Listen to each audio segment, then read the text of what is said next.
Labas rytas. Esu Deividas Tumas, paskolų klubo Neo Finance valdybos narys ir šios dienos tema – investavimas į P2P, ką nutyli skolinimo platformos. Tai kitaip tariant, ko nepasakė Evaldas Remeikis, papasakosiu jum. Šiuo metu dėvėsiu investuotojo kepurę. Aišku, turėkite omeny, kad esu valdybos narys, tai gal biškį ir pagražinsiu kai ką, tačiau norėčiau šnekėti grinai iš investuotojo perspektyvos. Labai asmeniškai pasidalinti, kaip aš investuoju. Tai galite kopijuoti, galite daryti kaip kitaip. Trumpai apie mane patį, tai šiuo metu esu Strategy Labs, konsultavimo įmonės vadovaujantis partneris, tačiau reiktų pastebėti, kad investuoju nuo 99 metų. Tai esu toks pusiau profesionalus patyręs mėgėjas. Pirma investicija buvo Lietuvos jūrų laivininkystės akcijos, tada dar reikėjo tėvų leidimo pirkti akcijas per Ūkio banką, grinais, už ten 100 litų ir pardaviau už 100 litų 4 centus, kažkas tokio buvo. Vat, ir nuo to laiko investavau į įvairias priemonės, išgyvenau turbūt porą krizių, NT akcijos ir paskutiniu metu peer-to-peer. Tai esu didelis tikėtojas aplamai peer-to-peer kaip asset klasė ir toj parodysiu, kad ne tik šneku, bet ir darau. Tai kaip sakant, padedu ten pinigus, kur mano žodžiai. Evaldas jau papasako, ar ne, kuo peer-to-peer yra viršesnė turto klasė negu nekilnojamo turto fondas, bet apibendrinant, ar ne, šitą lentelę, šiai detalės nežiūrint, tai pirmiausiai, man atrodo, ko visi investuotojai nori, tai yra rizikos ir gautinos grąžos santykis. Tai mano nuomonė dabar rinkoje turbūt viena patraukliausių investicijų. Nekilnojamo turtas taip pat, bet nekilnojamo turto yra požymių, kad viskas per gerai, man labai neramu.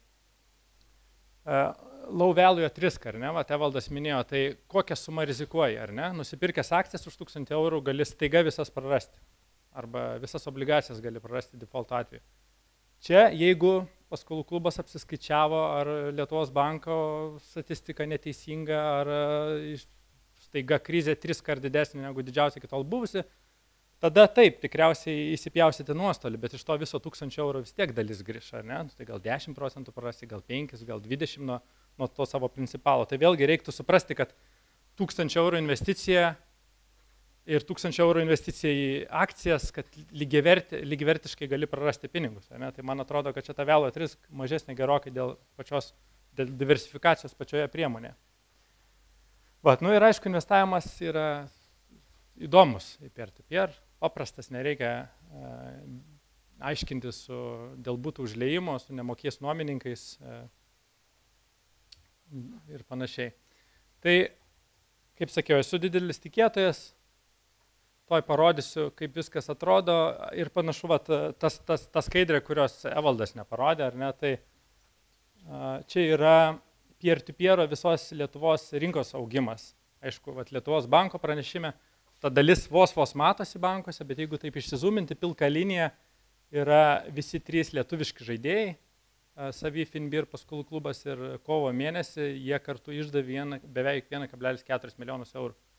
Manau, kad prieš mėnesį dariau SEBE prezentaciją pristatymą darbuotojams, tai SEBas dar įsileidžia mane. Man atrodo, po metų, kai pamatys jau tą didėjantį peer-to-peer, tai sakys, kad nenorim šitų žmonių pas save. O dabar labai atvirai mano pačio portfelis į peer-to-peer, tai spėčiau esu vienas didžiausių peer-to-peer investuotojų Lietuvoje į paskolas, tai bendras portfelis gegužės 1 pasiekė 180 000 eurų ir 85% to yra paskolų klube. Apie ką didesnė dalis šitos prezentacijos bus. Tačiau taip pat turiu seną investiciją Bondoroje, Savy ir pasibandymui praeitą mėnesį šiek tiek investavau į Lendį. Viso paskolų segmentų 903. Vidutinė paskola, vidutinis reiškia segmentas 137 eurų. Vidutinė suma. Defaultas. Pilnas principas. Kaip atrodo defaultas? Pradėkime nuo Savy. Savy vakar dienos duomenim defaultas pasižiūrėjo 25% portfelio yra defaultė. tačiau reiktų kelis dalykus pastebėti. Į Seivį sustabdžiau investicijas 16 metų pradžioje ir, žinot, kaip yra didelis portfelis, jį išmoka, tai geras paskolos jau sugrįžo didelė dalis, o dalis liko, nu tai aišku, kad blogų skolų dalis didėja. Tai čia galbūt ir netikslinga taip lyginti ir sakyti, kad iš viso portfelio savy 25% defaultinė, nes turbūt kokią pusę grįžo. Sakyčiau, tada tas default ratas gal apie 12 ar 12,5 turėtų būti kažkur. Ir reiktų pastebėti, kad Seivį bent jau anksčiau tos pačios ir palūkanos ir rizikingumas didesnis buvo. Tai tos palūkanos virš 30%, tai visumoje manau, kad esu pliuse Seivį ir būsiu pliuse uždarius portfelį. Vat, ir reiktų pastebėti, kad defaultas ir loss ratas yra du atskiri dalykai. Ir nežinau, ar pilnai supranta tą investuotojai. Defaultas yra tada, kada 90 dienų paskola negrąžinama. Ar ne? Tada jinai patenka į išieškojimą ir tai nereiškia defaulto metu, kad jūs prarado tos pinigus. Tai labai didelė tikimybė, kad tos pinigus per porą metų ar vėliau išieškos išieškojimo bendrovės, galbūt dalį išieškos ir panašiai. Taip kad tas, kaip sakome, kad default ratas 10%, tai nereiškia, kad 10% ir prarasit nuo investicijos. Tai gali būti, parodysiu detaliau skaičius, ar ne, tikėtina, kad prarasit turbūt 3%, nes 70% sugrįž per 2 metus. Tai irgi, kad 25% default ratas, tai gali būti, kad 7% iš to sugrįž ir de facto loss ratas bus, tarkim, kokie 7%. Paskolų klubas, 1% default ratas, vėlgi reiktų pastebėti, kad pakankamai jaunas portfelis, aš vis dar investuoju paskolų klube naujomis lėšomis. Tai aišku, kai šiandien investavai, tai rytoj dar nebus ta defaultinės paskola, tiesiog 90 dienų nėra praėjusi. Tai tas defaultas dar dėl to jaunas ir kita priežastis, kad pardavinėju defaultinusias paskolas paskolų klubui pačiam. Ir iš to nuostolis apie 2000 eurų yra iš defaultinusių. Tai reiškia, jeigu būčiau nepardavęs, defaultas būtų didesnis, bet reiktų atimti iš mano pelno nuostolio ataskaitos dar 2000 eurų, nuostolis iš parduotų paskolų klubui pačiam skolų. Lendi, tik pradėjau investuoti, defaulto nėra, viena paskola vėluoja iš 10 ir Bondora pusė paskolų yra defaultai. Tai vat, Bondora, kas atsitiko? Ispanija atsitiko. Pradėjau investuoti ir pabaigiau Bondorai prieš porą metų. Buvo pirmoji investicija mano, 1000 eurų viso labo.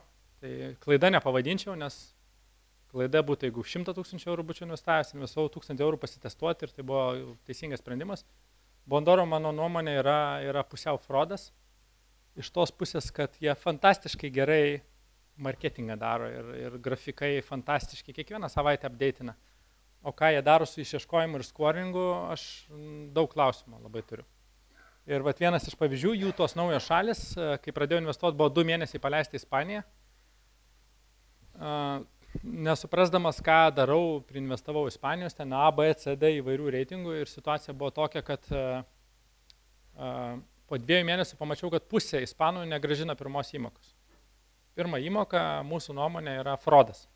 Žmogus pasiskolinęs ten kelis tūkstančius eurų, pirmą įmoką tai jis turi atsidėjęs, nespėjo gal išleistų visų 5000 eurų. Tai jeigu pirmos įmokos nemoka, tai jau yra fraudas.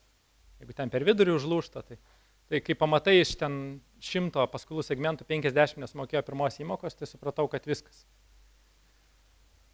Tačiau, kai atsidarai jų tas gražiausias panelės, tai aišku, taip viskas gražiau atrodo. Ten ksiras kažkoks suskaičiuotas, forward looking, kažkokius ekstrapoliuoti rezultatai, 1000 eurų investuoja, o account value 1100 eurų. Taigi viskas taip atrodo gražiai. Mane rodo, kad aš esu ten per vidurį tarp investuotojų, ar ten, labiau į galą, bet dar nesu iš blogiausių investuotojų, čia 12%. Bet kai atsidarai detalį analizę, kas vyksta, supranti, kad jie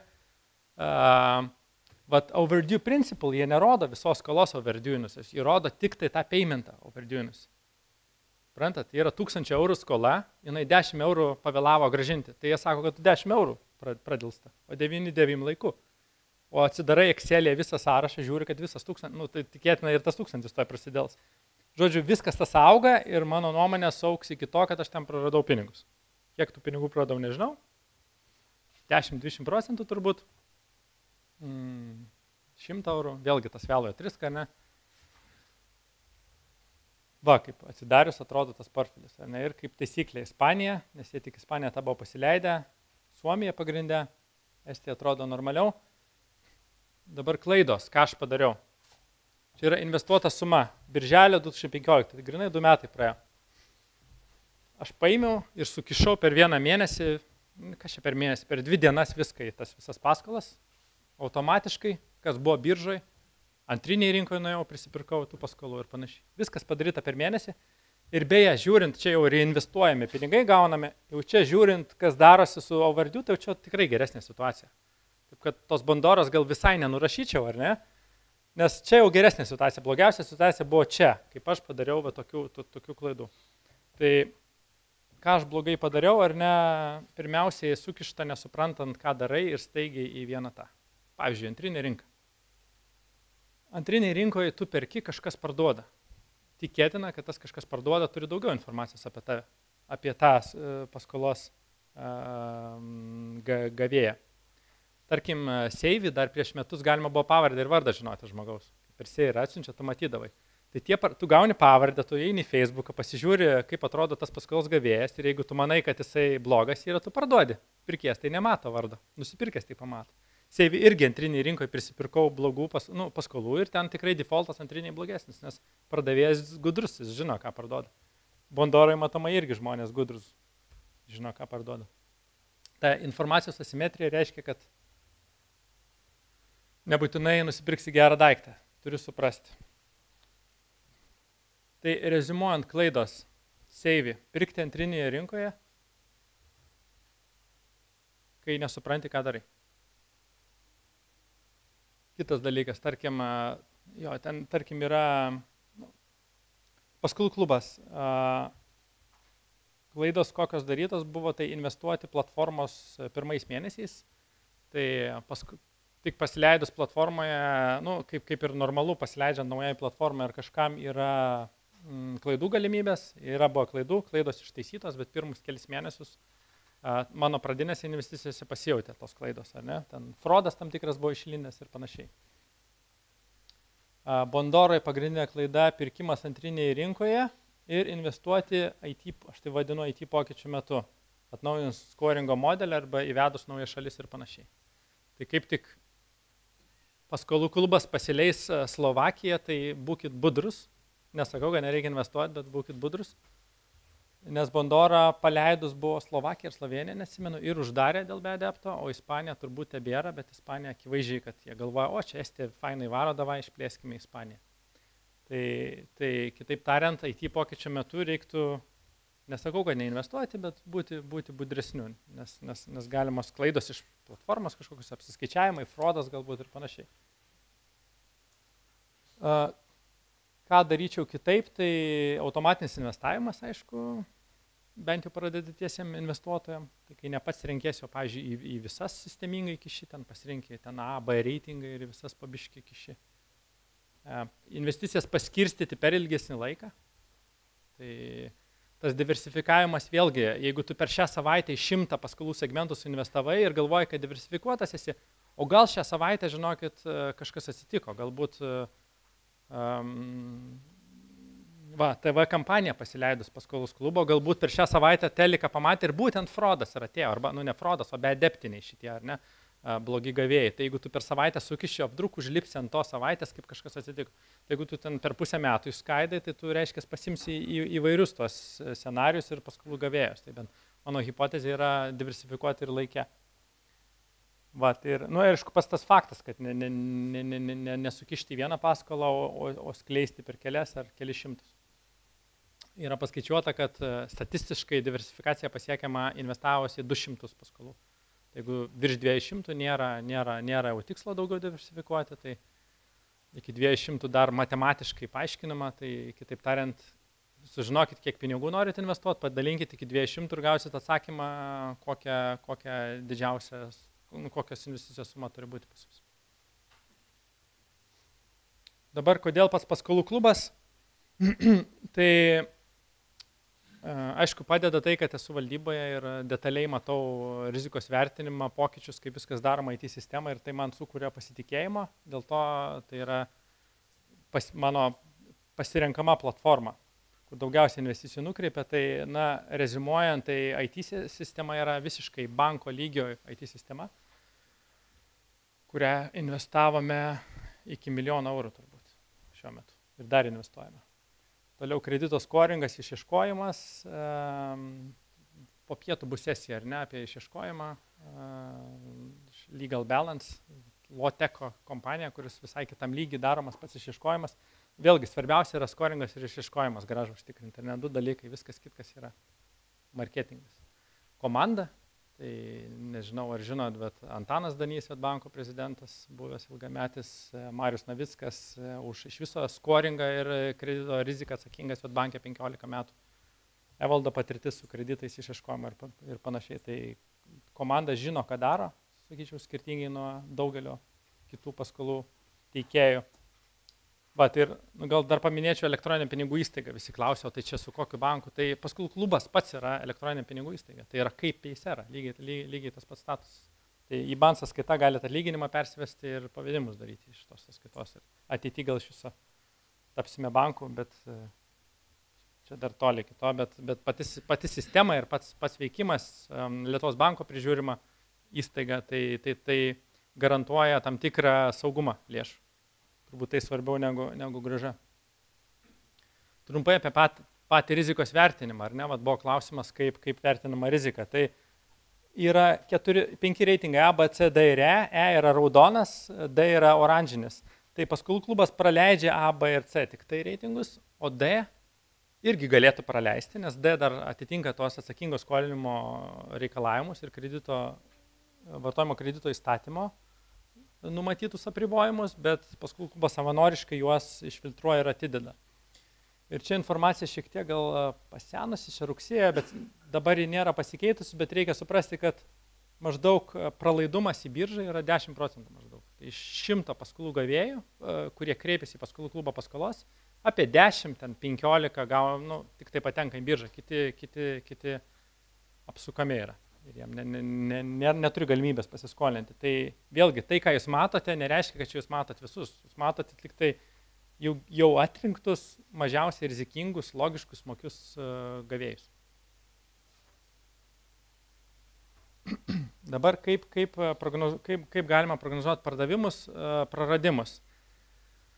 Skaičiai nesimato, nes juoda ant juodo, bet pasakysiu. Tai A yra 4% va čia, B yra 10, C yra 17. Tai čia yra paskolų klubo prognozuojamas metinis default ratas.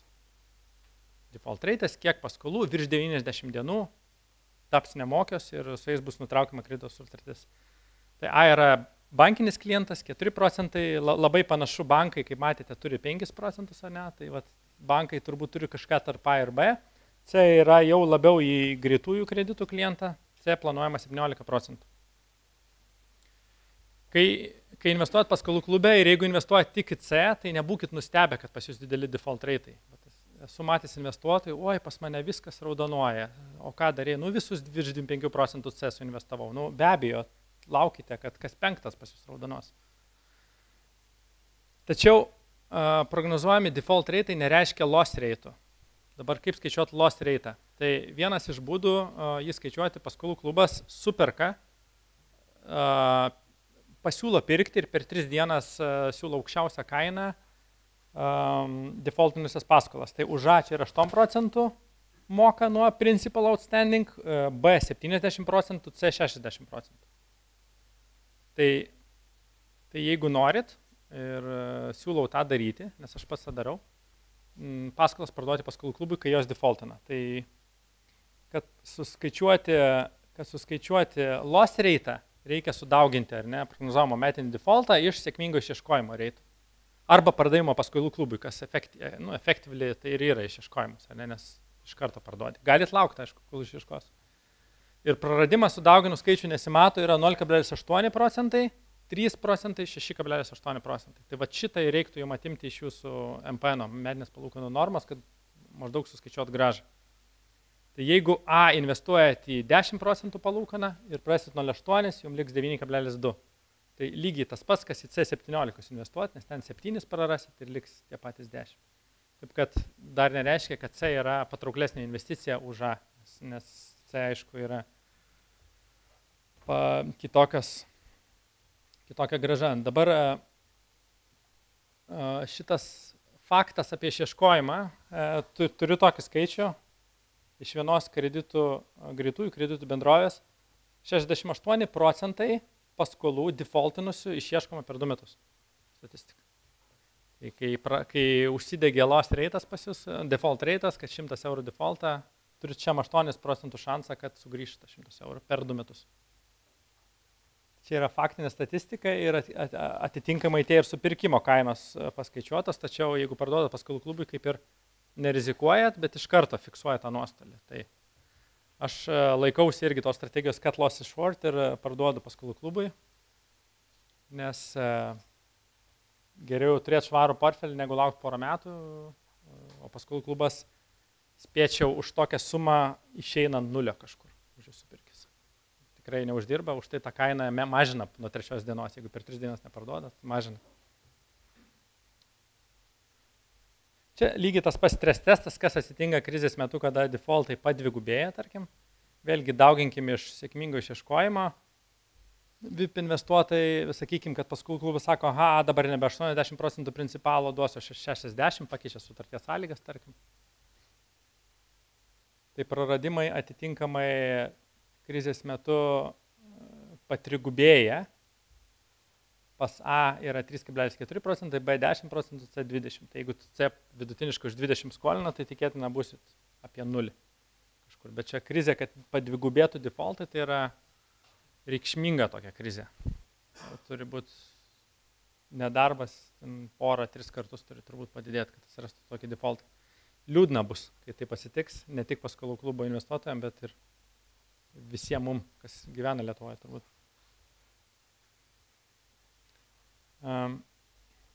Tai tas buyback garantija, paskolų klubas nupirks jūsų vėluojančias paskolas, tai jo klausimas ar parduoti, ar ne, turbūt investuotojams. Tai priminsiu sąlygas, tai defaultinus paskolai šiuo metu Neo Finance siūlo jam jas nupirkti. A 70% moka, B už 60%, C už 50% nuo loan outstanding, nuo likusios paskolos. VIP investuotojams plus 10%. Tai aišku, pirma, kad tą darant apsimoka labai tapti VIP investuotojų, 5000 eurų investavusios į VIP investuotojas. Ir pati logika, kad žinant tą statistiką, jūs galit laukti ir žaisti gamblinti ant šito reišio, kad už jūs paskolų klubas per porą metų įsiieškos, arba tiesiog realizuoti nuostolį. Tai šiuo metu, kaip aš elgiuosi, kaip sakiau, parduodu viską. Paskolų klubui bandau per 3 dienas, kada geriausia kaina. Anksčiau ką darydavau, tai va čia aprašyta, turėjau tokią hipotezę, kad jau kaip defaultino, nesvarbu ar B ar C defaultino. Yra tas pats blogas defaultinas žmogus, todėl A reitingas yra mispriced, tai A už 8% tikrai apsimokėjo parduoti, C galbūt 5% tik gauni, bet gal šiam 8 išmokė, tai gal C nelabai apsimokėjo parduoti, bet dabar nutariau, kad loss is short ir parduoti tą paskolų klubui, tuo labiau, kad pats paskolų klubas dabar galvoja, ar ne per gerai čia mokame. Tai va. Kaip atsirinkti paskolas? Tai visose peer-to-peer platformose yra krūva parametrų, ką žinome paskolos gavėjus, kaip atsirinkti, ar ne, ten šeiminė padėtis, asmeninė paskola, asmenų skaičius, atlyginimas ir taip toliau. Tai pasidalinsiu keliomis įžvalgomis trumpai. Pirma įžvalga – asmeninė paskola. Asmeninė paskola reiškia, kad su sutuoktiniu esant, šiaip reikia visada sutuoktinio leidimo, teisingai skolinantis, nebent tai yra asmeninė paskola. Tada vertinama pusė atlyginimo ir sutuoktinis nesužino, kad jūs skolinatės. Yra tam tikrų priežasčių, dėl ko žmonės nenori, kad sutuoktinis žinotų, kas skolinasi, ir labai nenorėtų sužinoti, kai ateina laiškas, kad sutuoktinis kažkam skolingas, tai čia blogiausia, kas gali atsitikti. Tai statistiškai vėlgi asmeninės paskolos skolininkai, aš manau, yra mažiau rizikingi, nes jie nenori apsišviesti, kad yra skolingi ir panašiai. Tai dažniausiai kažkokiam medicininiam tikslam ir panašiai.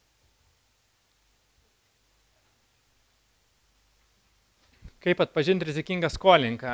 Credit Info darė tokį labai įdomų tyrimą kažkada, kai Facebook'o duomenys buvo prieinami, tai nusisiurbė Facebook'o informacijos, labai big data informacija apie žmonės, tada skolininkus tada žiūrėjo, kaip jie elgėsi ir atitiko tam tikrų koreliacijų, tai čia viskas iš tokios juokingos istorijos, bet čia tik grįsta tikrą analizę, tai vat, pirmas požymis automobilis ant Facebook'o.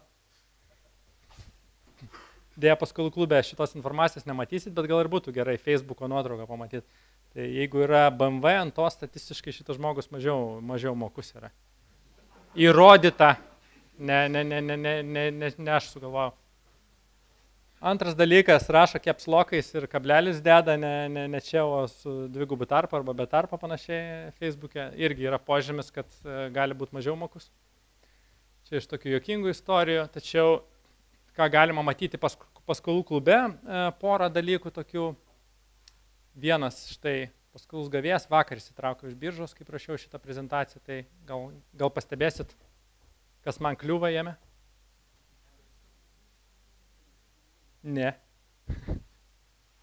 C reitingas rizikingas, aišku. Metai, jo, amžius. Tai vėlgi pasakau,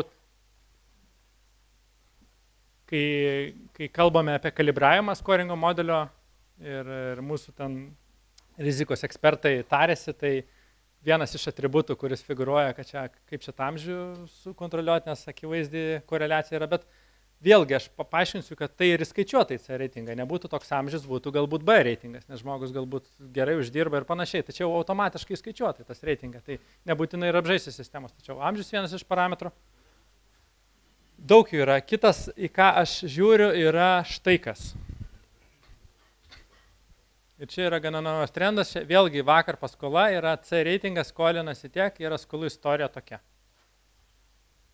Skolų istorija iš Credit Info pradėlso skolos. Ar ne?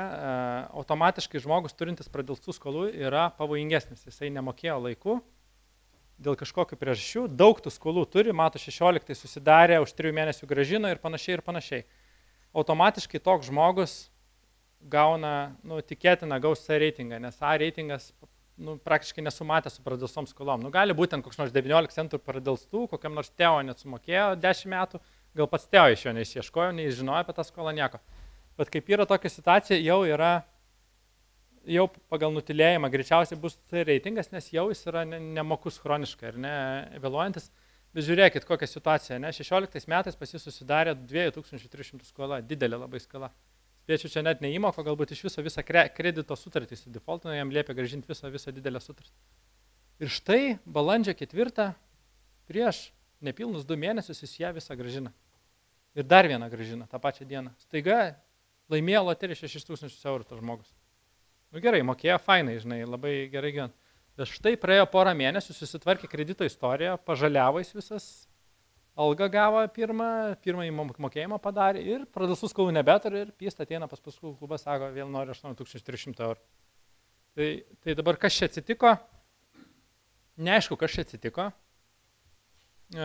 bet greičiausiai galėjo būti, kad tas žmogus yra šiaip nemokus ir už jį kažkas uždengė tą skolą, ar ne? Tai galėjo uždengti už jį paskolų išieškojimo įmonė, už jį galėjo išdengti darbdavys, draugas, močiutė, kažkas, kad tik tai jo istorija susitvarkytų. Yra rinkoje tarpininkų, kurie tą daro dabar. Ir paskolų klubo tikslas yra atsifiltruoti juos, kad nepralystų tokie, bet įveskite į Google, ten prasiskolinau, skęstų skolose, ką daryti, gausi telefoną skambink. Tai vėlgi, tas žmogus nereiškia, kad jis yra blogas pagal nutilėjimą, ar ne? Tai reiškia, kad galbūt taip, jis nemokėjo, jis nuėjo pas savo darbdavį, sako, klausyk, uždenk už mane tą skolą. Aš tikrai pasiskolinsiu gerom palūkanom galim pasiskolinti, čia jau įklimpau. Davai ir aš įsimokėsiu gražiai ir tau atiduosiu ir panašiai. Tai galbūt nieko blogo ir gerų klientų, bet aš asmeniškai žiūriu didelių sumų pradėlsimą ir staigų grąžinimą mėno iki kaip tokį papildomą rizikos faktorių. Jis mane neramina. Tai ir B yra nepastebėsi tokių, C tokių yra šiek tiek. Mes paskolų klube irgi stebim, kokios jų yra nemokos. Kol kas viskas atrodo gerai, bet vėlgi reikia žiūrėti, kas su to vyksta. Tai čia kelias anekdotinės situacijas jums papasakojau, tačiau, ką aš noriu pasakyti, sistemos neapžaisi, nes paskolų klubas geriau už jūs tą žino, kaip riziką vertinti ir daryti, daromos regresijos, updatinama ir stebima ir visi tie faktoriai yra traukiami ir į riziką ir jie yra įskaičiuoti į kainą, į ABC. Tai jeigu jūs manot, kad mažas amžius, tai jis greičiausiai ir bus C, o jeigu žmogus yra A, bet jauno amžiaus, tai tikėtina, kad yra priežasčių, dėl ko jis ten yra A, nėra, kad paskolų klubas neatsižvelgia į amžių. Taip tariant, tie visi faktoriai skaičiuoti.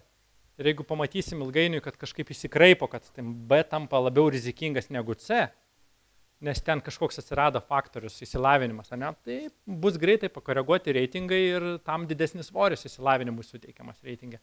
Taip kad mano vėlgi atsakymas sistemos neapžaisi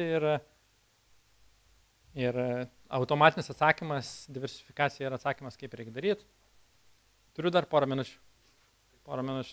Užtikrinimo fondas yra galimybė apsidrausti savo investicijas ir garantuoti, kad Neofinance, tai užtikrinimo fondo, mano nuomonė apie užtikrinimo fondo tokia yra, pirmiausia, tai sumažina riziką iki minimumo. Ar ne? Tai, kas suprasti, tai yra Neofinance laidavimas įmonės turtu už tą paskolų gavėją. Tai šansas, kad jūs prarasit pinigą apsidraudę, yra tikimybė defaulto, padauginam iš 1 minus probability recovery, tai iš loss rate, kitaip tariant, ir probability of bankruptcy paskolų klubas. Tai žodžiu, šansas, kad ir paskolų klubas tada laidavimo netiduos. Tai sudauginkim, sakykim, šito tikimybė vidutinė C 17%, iš jų pardavėt paskolų klubui, tai kiam prarado, 17 kart kiam yra loss rate C, ir praradot ir tada sakot paskolų klubui, tikimybė, kad bankrutuos paskolų klubas, tarkim, nauja įmonė 10%, sudauginam tą iš to, praradot, šansas sudauginus yra, nesimato čia 0,7%, tai mažiau nei 1%. Tai draustis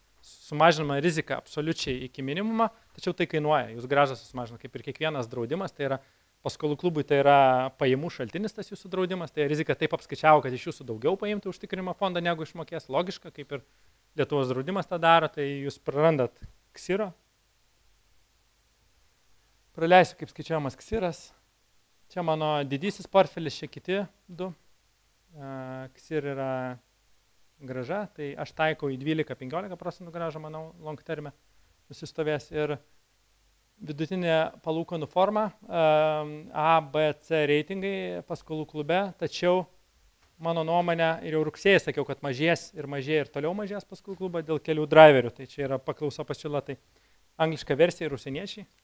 Užsieniečiam 12, 14, 15% yra fantastika, tai kai ateis užsieniečiai su pinigais nebekabės tokių po 16%, tas bus jau nuo kitos savaitės.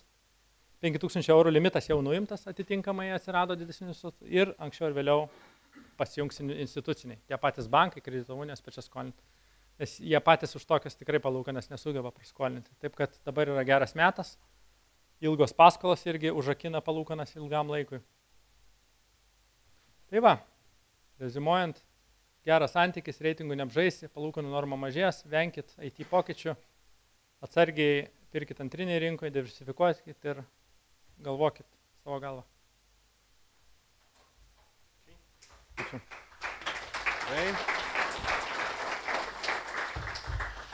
Tai ką, nežinau, dar vieną klausimą galima atsakyti, gal taip, sakykime. Taip. Taip. Kaip jums atrodo, kokia palūkanų norma A klientų yra bankė, kreditų kortelėje? 22-24%? Bet su mortgage? Su leasingu. Tai paskolų klube pigiau gali būti tam tikriem. Tam tikri nemėgsta bankų. O kiti nežinau, kodėl žmonės renkas vieną.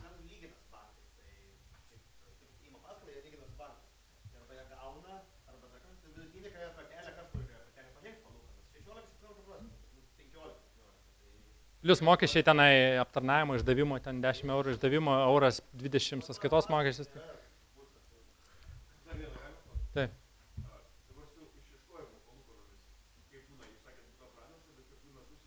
Taip.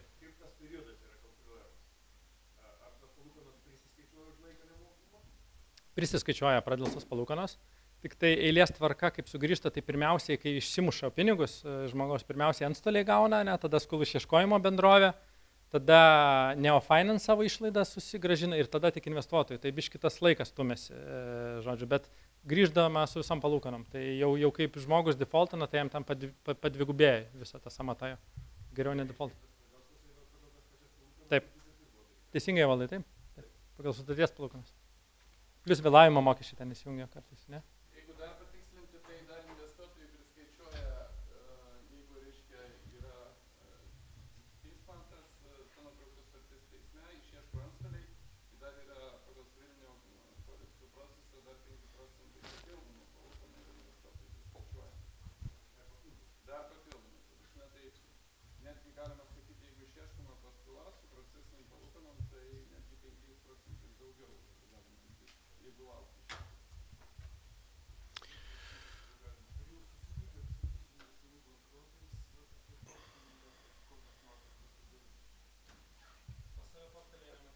Prašau, gal šitą klausimą... Jo, dar mes čia kaip tik po pertraukos netokiom optimistiniam temom šnekėsim. Gerai, tai ką, ačiū Deividui.